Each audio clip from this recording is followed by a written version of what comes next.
I mean, primarily in Scotland, where minimum unit pricing was implemented in 2018. So we already have some experience of what it could do to a market.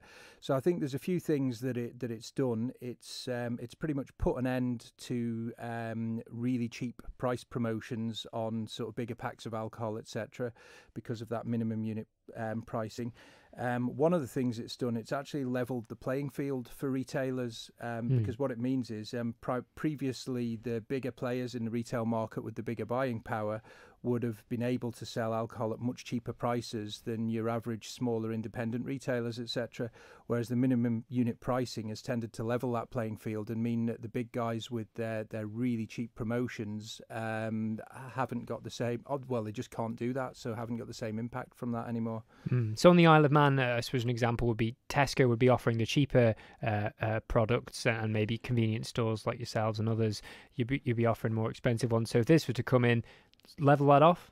Yeah, well, look, I mean, you're talking to the area manager of the co-op, so I'm never going to admit to being more expensive than Tesco. I know those guys really well, and I think you'll find we're just as competitive in price than them. Of course. But no, in principle, yeah, you could argue that there might be some cheaper deals available in some of the larger, bigger retailers than you would get in the smaller independents, and that would tend to come to an end, you would expect, within the Isle of Man market, depending on what level the minimum unit pricing was actually set at.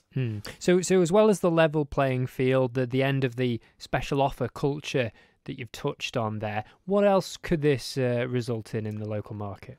Well, what was seen in Scotland, I mean, there was a study done by the BMA of Scotland, and they did actually determine that the volume of alcohol per person that was consumed in Scotland did drop by around about 3.6% over the course of the first year.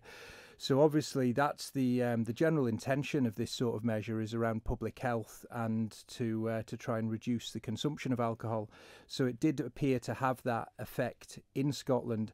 I mean, some of the kind of the indicators. So for instance, this minimum unit price when it was set in Scotland was set at 50 pence per unit of alcohol. So what it tends to do is target the low price, high strength alcohol products. So for example, a can of a special brew type of lager would contain over 4 units of alcohol, so each can would need to be sold at £2 to comply with the minimum price.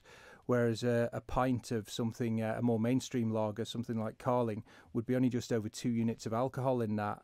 So that would only command a minimum unit price of just over £1. So actually you can see there that for a similar product, the higher strength variant would need to be significantly more expensive than the lower strength variant. But look, in principle, that 50p per unit price in Scotland, as compared to the current pricing strategy in England, where there's also the co-op also operates stores, it basically results in the average price of a can of lager increasing by about 12 to 15 pence per can.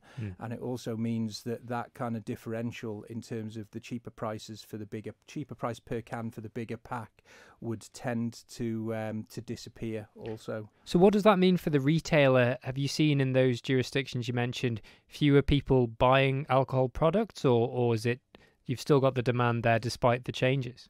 Yeah, I mean, I think in the within the retail market, the demand has remained fairly static. But what it probably has done, it's been apportioned differently. So there's no longer people making trips to the large out of town supermarkets, especially to buy cheap alcohol, because actually they can buy it at a very, very similar price, if not the same price, closer to home in a different format of retailer. So it comes back again to, I think, that level playing field piece. I think as well, there's a lot of people talk about the impact it might have in terms of encouraging more people to go out to pubs, etc., to drink or that sort of thing. The view would be it wouldn't have much impact on that, because as you can see, a pint of Carling, the minimum price would be just over £1. Now, obviously, in a supermarket, you would be getting that pint of Carling for £1, but in a pub, the average price for a pint is maybe £3.50 or £4, etc. So unless the pub trade decided to significantly lower their prices to meet the minimum unit, then there would still be a fairly significant gap between the price you would pay for a pint in an off-license environment versus the price you would pay in an on-licensed pub environment.